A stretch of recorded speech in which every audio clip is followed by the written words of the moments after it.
Sebelumnya, kita sudah membahas fungsi pertama critical area, yaitu menahan informasi yang masuk. Fungsi yang kedua dari critical area adalah menahan informasi yang keluar. Keluar dari mana? Keluar dari bawah sadar. Jadi, ada beberapa informasi yang sudah masuk ke bawah sadar. Itu nggak sembarangan keluarnya. Kalau sembarangan keluar, setiap informasi yang ada di sekitar kita, maka akan merepotkan. Karena ini adalah pikiran bawah sadar yang isinya adalah emosi, keyakinan, memori jangka panjang yang ada di situ, kenangan-kenangan kita di masa lalu. Kadang-kadang, kenangan-kenangan ini keluar dengan sendirinya. Misalnya, saat kita sedang melamun, kemudian ada rintik hujan. Kadang-kadang, kita teringat sesuatu, ingatan kita di masa lalu. Terkadang, ada emosi yang keluar begitu saja. Nah, itu terjadi saat critical area kita terbuka secara alamiah. Sekarang bisa dibayangkan kalau critical area itu tidak ada. Bisa jadi setiap hari pikiran kita terus-menerus bergentayangan di pikiran sadar kita, sehingga kita tidak bisa mengontrol pikiran kita. Makanya, inilah fungsi critical area, yaitu untuk membatasi informasi yang akan keluar dari pikiran bawah sadar. Sekarang contohnya, misalnya di antara Anda semua pasti menyimpan informasi, pasti menyimpan rahasia pribadi yang kita takut orang lain tahu tentang rahasia ini. Kita malu orang lain tahu tentang rahasia ini. Pasti ada di antara kita. Pasti ada di antara kita yang merasa, saya nggak akan memberitahu informasi ini, karena ini bersangkutan dengan aib saya, atau aib orang lain yang kita jaga rahasianya.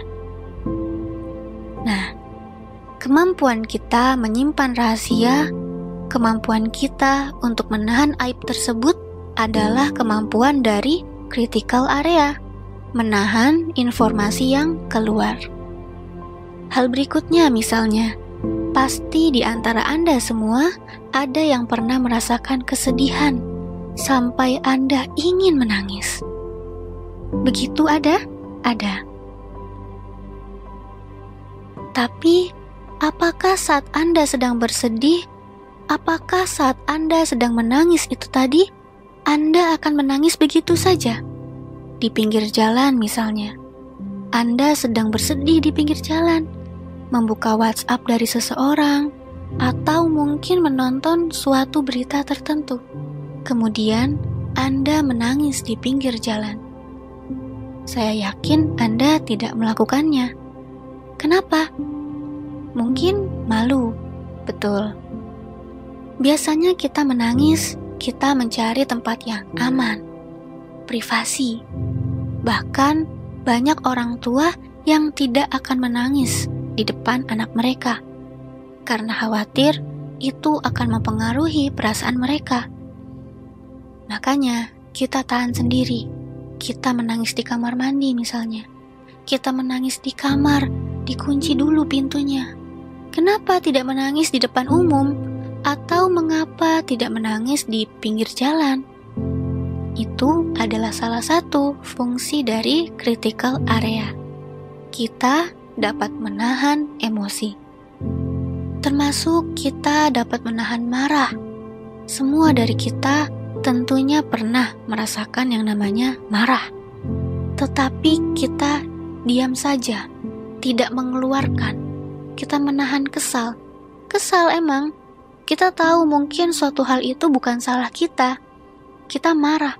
Tetapi kita tidak berani marah balik misalnya. Kenapa? Khawatir akan terjadi hal yang tidak kita sukai selanjutnya. Sehingga kita menahan rasa marah itu. Kemudian sampai kita pulang ke rumah, barulah kita membuka semua perasaan marah itu. Kita jadi uring-uringan sama hal yang sebetulnya mungkin nggak ada sangkut pautnya dengan kemarahan kita. Karena saat kita di rumah, kita lebih mampu untuk meluapkan amarah kita. Padahal sebetulnya marahnya mungkin sama sesuatu yang di luar rumah gitu. Nah, itu adalah kemampuan dari critical area. Menahan informasi yang keluar. Berupa informasi, ingatan, memori, atau perasaan-perasaan tertentu yang kita pendam. Itulah fungsi critical area. Ada hal yang perlu dipraktekkan kepada orang dewasa yang sudah tumbuh critical areanya, agar ia bisa melepaskan satu persatu sampah emosi yang terpendam di dalam hatinya, yang terpendam di dalam pikiran bawah sadarnya. Karena kalau emosi-emosi negatif itu, apalagi yang traumatis sifatnya, yang berkepanjangan, mau gak mau, itu akan merusak, menggerogoti kesehatan tubuh kita. Dia akan menyerap habis energi positif kita untuk bertindak. Anda punya rasa sedih yang besar, Anda punya rasa marah, kesal yang besar, rasa takut yang besar, dan itu memakan energi Anda.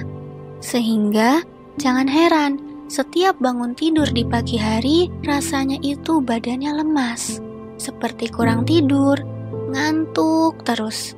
Kenapa itu terjadi? Karena energi positif kita diserap habis oleh emosi-emosi negatif kita tadi.